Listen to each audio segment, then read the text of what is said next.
So yun na nga papakita ko sa inyo kung paano gumawa si Mami Murder ng mango tapioca. So first step, kailangan meron tayong, wait lang, sago. Siyempre hindi mawala yan. Pinili ko talaga malalaking sago para sulit na sulit. Next naman, kailangan natin ng mangga at gulaman. Inuhuli ko yung gulaman guys. Yan. Siyempre hindi mawala yung iba. Siyempre hindi mawala yung iba. Nasa sa inyo na yung kung anong gusto ng brand. Yan. So yun na nga, nilagay ko 5 para may sobra kasi gagawa ako pang kidos naman siya. Yung kaya ng budget ng mga bata para naman kahit paano matikman nila yung mango tapioca ko. Dalas na ibak na ilalagay ko. Yan. Siyempre, di mawala ang ating condense, guys. Sinuulit ko po, hindi po ako gumagamit ng asukal. Ito lang po ang ginagamit ko. Condense. Tatlong gagamitin natin condense. Yan.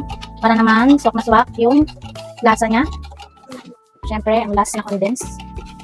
Siyempre, guys, hindi mawala ang ating Nestle cream. Guys, pag naglagay kayo ng Nestle cream, kailangan haluin nyo na mabuti. Para matanggal ang kanyang buo-buo. Yan. Tatlo yung gagamitin ko. Siguro dalawa lang or depende. Tatlo ko na. Yan, dalas. So guys, halu-haluin lang natin ng mabuti para hindi mamuumuo yung nilagay nating Nestle cream. Yan, grabe guys, ang daming bumibili sa aking mango tapioca. Maraming salamat po sa mga kong customer na nabili po. Yan, halu-haluin lang natin mabuti.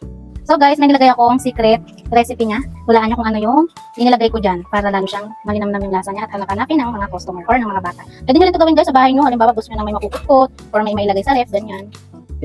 Yan, grabe natuwa ko kasi madami tayong nagawa ngayon. Ilang kayang bottles ang mailalagay natin. Siyempre, papakita ko sa inyo mamaya kung ilan ang nagawa ko.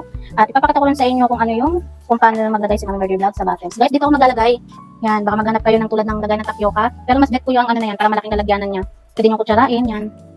Titignan natin kung ilan ang magagawa natin.